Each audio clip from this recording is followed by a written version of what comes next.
नमो तस्य मुनिन्दस्य नमो तस्य धम्मस्य च संघस्सपि नमो तस्य तेषां तिन्नं नमो नमो। महाकारुणिक तथा दशमिक संबुद्ध परम पूज्य बोधिसत्व डॉक्टर बाबा साहब अम्बेडकर। आज का जो विषय है मंगल सूत्र। इस सूत्र में भगवान बुद्ध ने मनुष्य और देवताओं के लिए सुंदर मंगल कार्य बताया है कि क्या क्या करने से मनुष्य का मंगल होता है। हमने पिछले वीडियो में सुना होगा कि क्या क्या करने से मनुष्य का पतन होता है, और अभी हम लोग सुनेंगे कि क्या क्या करने से मनुष्यों का मंगल होता है और हम मनुष्य को क्या क्या करना चाहिए और क्या क्या कर्म करने से हमारी सद्गति होती है, हमें सुख मिलता है। तो भगवान कहते हैं मूर्खों की संगति कभी मत करो। जो व्यक्ति मूर्खों की संगति नहीं करता है वह हमेशा सुखी होता है, उसका मंगल होता है। यानी हमें किसकी संगति करना चाहिए? हमें ज्ञानी व्यक्ति की संगति करना चाहिए। इसलिए ज्ञानी कौन है? संघं शरणं गच्छामि। जो संघ है वो ज्ञानी लोगों का संघ है, और भी उपासक वर्ग में जो ज्ञानी लोग हैं उनके साथ हमें रहना चाहिए। तो ज्ञानी लोगों के साथ में रहेंगे तो वैसा ही स्वभाव बनेगा। इसलिए कहावत बनी है, जैसी संगति वैसी रंगति। इसीलिए हमें अच्छे लोगों की संगति करना चाहिए। फिर भगवान कहते हैं जो व्यक्ति पूजने योग्य है उसकी पूजा करना चाहिए। कौन पूजने योग्य है? इस पृथ्वी पे तथागत बुद्ध क्या है? पूजनीय हैं, क्योंकि उन्होंने लोक कल्याण के लिए बहुत ही सुव्याख्यात धर्म दिया है, निर्वाण मार्ग फल प्राप्त करने वाला धर्म दिया है। इसलिए भगवान के कृतज्ञतावश भगवान का गौरव करना चाहिए, भगवान की पूजा करना चाहिए, भगवान का धूप से, दीप से, गंध से, सुगंध से उनका गौरव करना चाहिए। इसलिए भगवान क्या है? पूजनीय है। भगवान जैसा पूजनीय इस पृथ्वी पर और कोई नहीं है। इसलिए तथागत क्या है? पूजनीय है। माता पिता पूजनीय हैं, गुरु पूजनीय हैं। इसलिए सभी के प्रति कृतज्ञता भाव लेकर के मन से गौरव करना चाहिए। इसलिए भगवान ने कहा है इस भगवान देखिए स्वयं ये नहीं कहते हैं कि बुद्ध की पूजा करना चाहिए। भगवान कहते हैं पूजने योग्य व्यक्ति की पूजा करना चाहिए। तो सब इस पृथ्वी पर पूजने योग्य केवल तथागत संबंध है। इसलिए हमें तथागत बुद्ध की पूजा गौरव करना चाहिए। भगवान स्वयं थोड़ी नहीं बोलेंगे ने बुद्ध की पूजा करो, हम बहुत अच्छा ज्ञान दे तो हमारी पूजा करो। ऐसा बुद्ध कभी नहीं बोल सकते। केवल बुद्ध मार्ग देते हैं कि पूजने योग्य व्यक्ति की पूजा करना चाहिए। तो जो हमें निर्वाण का मार्ग दिया है उससे ज़्यादा पूजनीय और कोई नहीं। ऐसे तथागत बुद्ध की पूजा करना चाहिए। फिर भगवान कहते हैं कि अनुकूल जगह पे रहना चाहिए, अनुकूल परिस्थिति पे।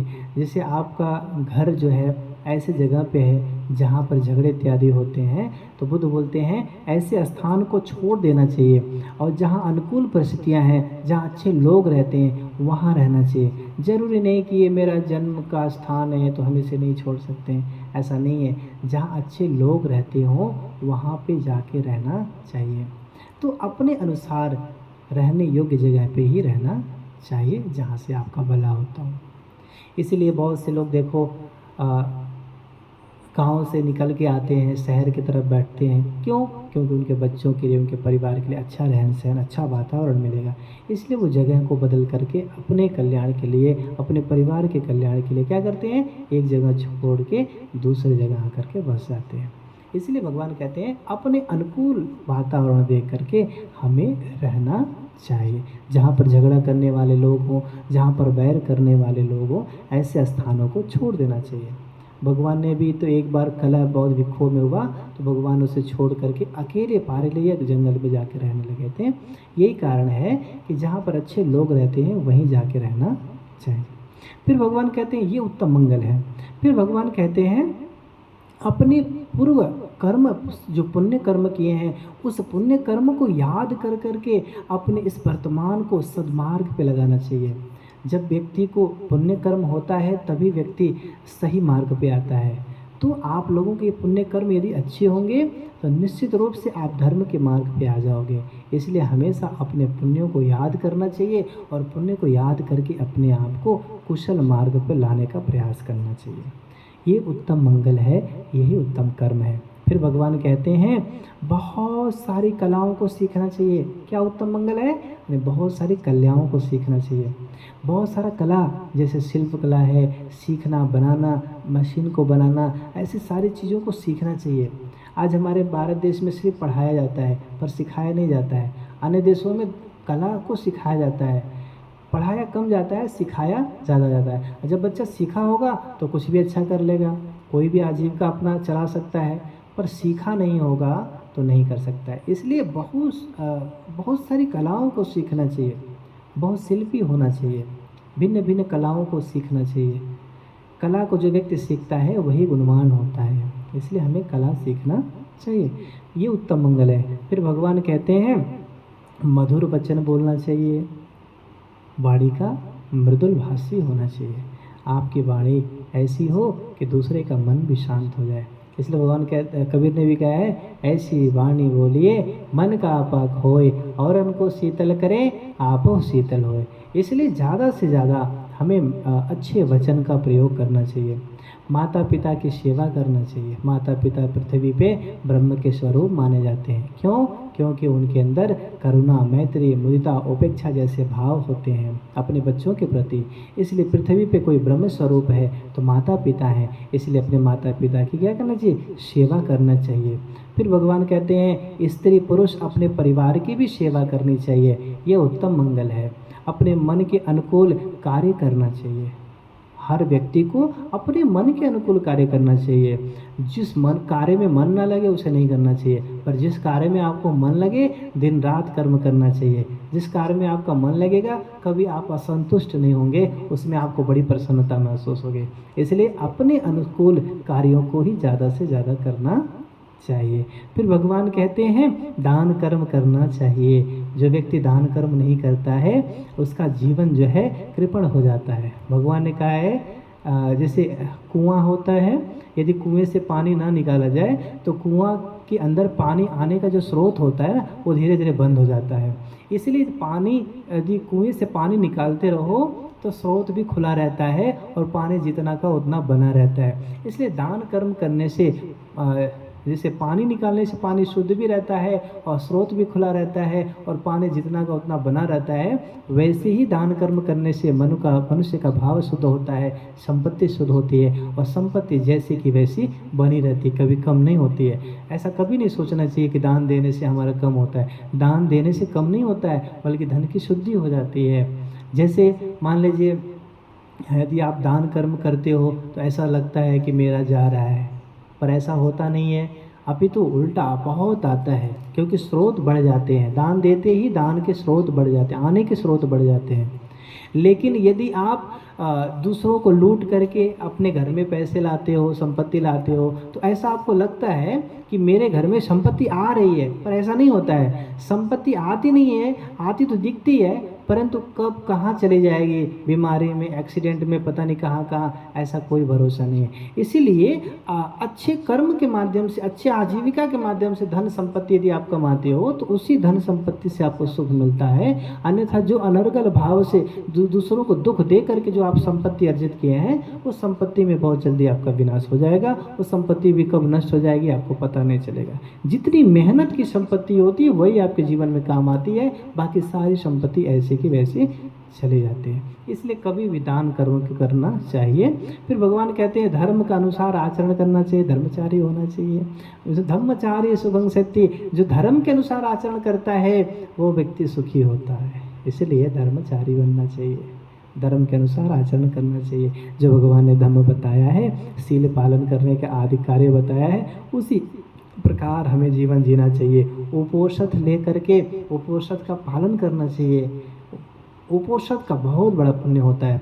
जो व्यक्ति उपोषध करता है उसको हमेशा संपत्ति की कमी नहीं होती है, अथाह संपत्ति व्यक्ति प्राप्त करता है और सद्गति प्राप्त करता है। इसलिए राजा से बड़े बड़े राजा लोग भी उपोषित पालन करते हैं। उनको पता है उपोषित पालन करने का महत्व बहुत बड़ा है। भगवान ने भी इसका महत्व बहुत बताया है। इसलिए शीलवान बनना चाहिए, अच्छा आचरण करना चाहिए, धर्म के अनुसार जीवन जीना चाहिए।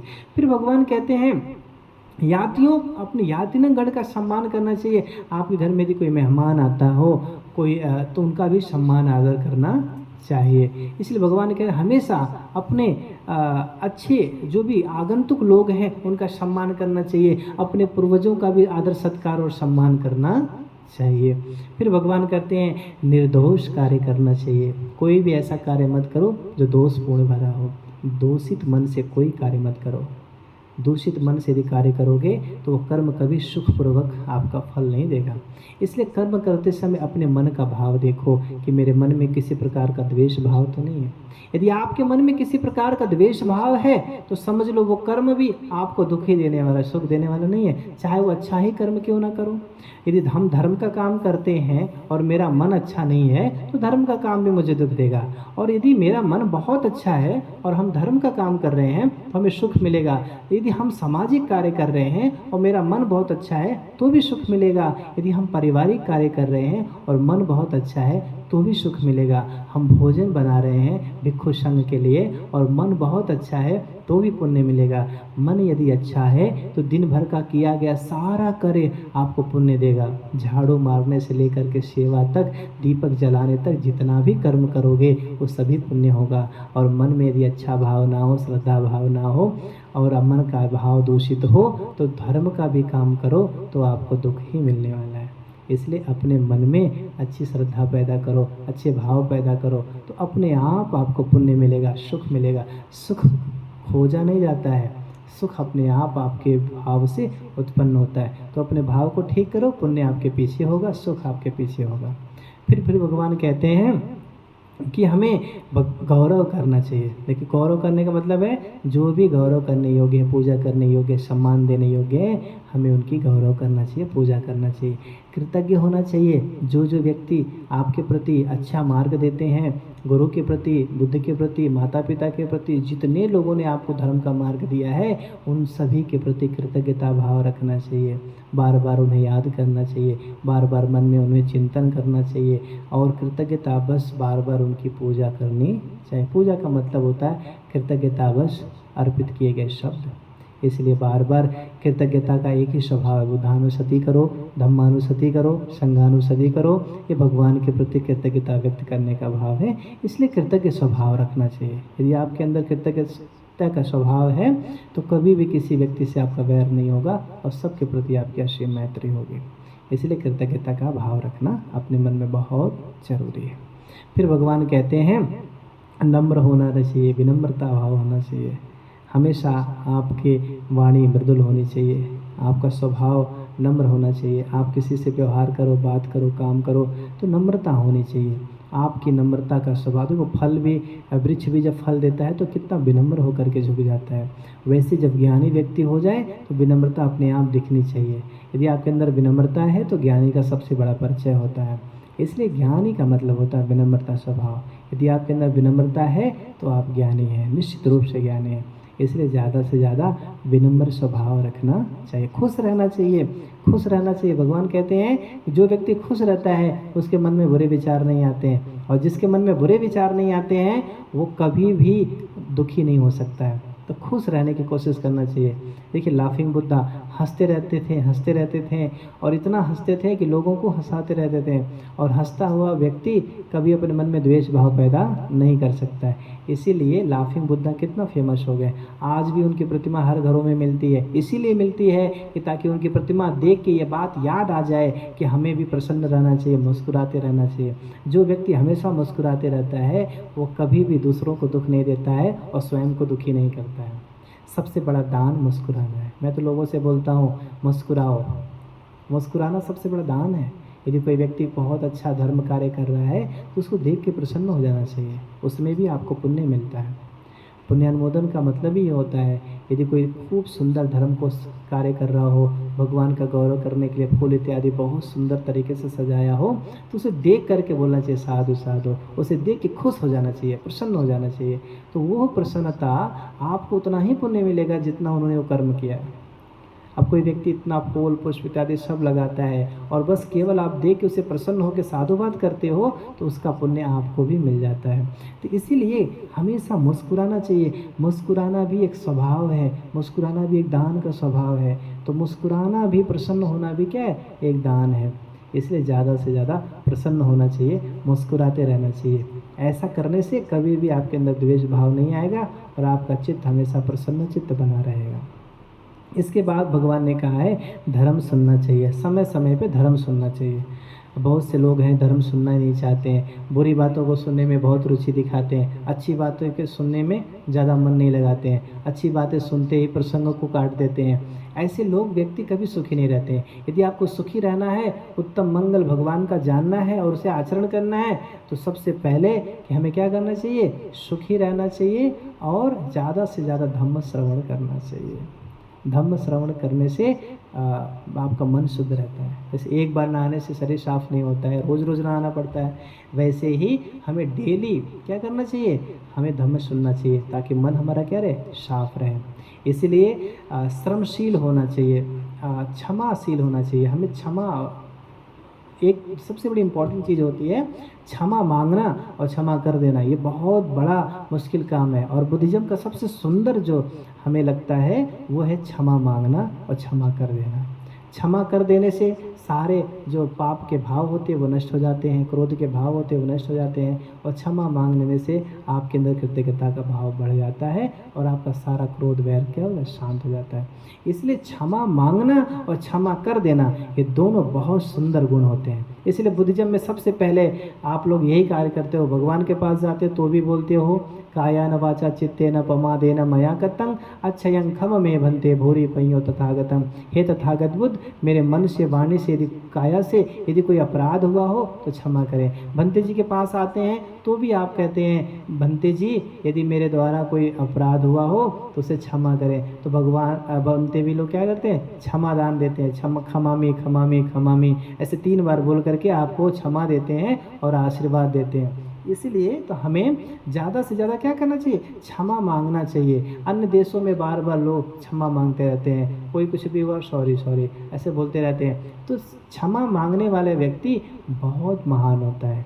इसलिए क्षमा मांगना बहुत अच्छी चीज़ है। हर बात में आप क्षमा मांगने की आदत बना लो, फिर देखो अपने आप धार्मिक हो जाओगे। बहुत सारे धार्मिक होने के ऐसे गुण छोटे छोटे यदि अपना लेते हो तो अपने आप धार्मिक हो जाते हो। बहुत बड़े ग्रंथ को सीखने की ज़रूरत नहीं, पढ़ने की ज़रूरत नहीं। बहुत छोटे छोटे आचरण भी यदि आप करते हो तो बहुत सारे गुण, बहुत सारे धर्म ये प्रकृति ही आपको सिखा देगी। इसलिए हमें क्या करना चाहिए, ज़्यादा से ज़्यादा हमें क्षमा मांगना चाहिए और यदि कोई बात हुई तो क्षमा कर देना चाहिए। ये 2 गुण बहुत प्रिय होते हैं और हमें ये 2 गुण बहुत प्रिय लगते हैं, इसलिए ये 2 गुण अपने अंदर अपनाना चाहिए।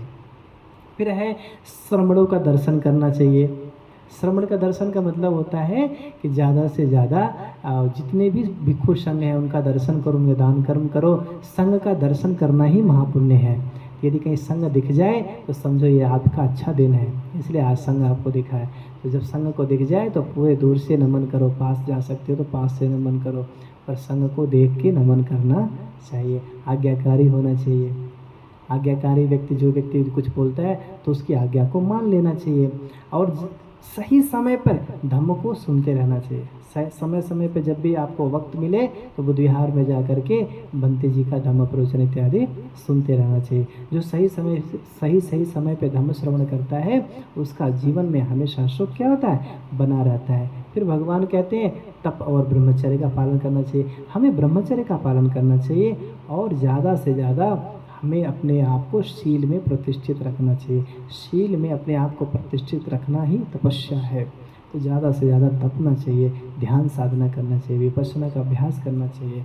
ऐसा व्यक्ति करने वाला हमेशा क्या रहता है, सुखी रहता है। 4 आर्य सत्य का दर्शन करना चाहिए। हमेशा दुख है, दुख का कारण है, दुख का निवारण है, दुख दूर करने के मार्ग है, ऐसे 4 आर्य सत्य का प्रतिदिन प्रतिपल चिंतन करना चाहिए। ये सोचना चाहिए जिंदगी नित्य नहीं है, ये अनित्य है, अनात्म है, परिवर्तनशील है, जन्म दुख है, जरा दुख है, बीमार होना दुख है, मरना दुख है, प्रिय का ना मिलना दुख है, अप्रिय से मिल जाना दुख है। देखा जाए तो पूरी काया ही दुख है। इसलिए ऐसा चिंतन करने वाला व्यक्ति हमेशा सुखी रहता है।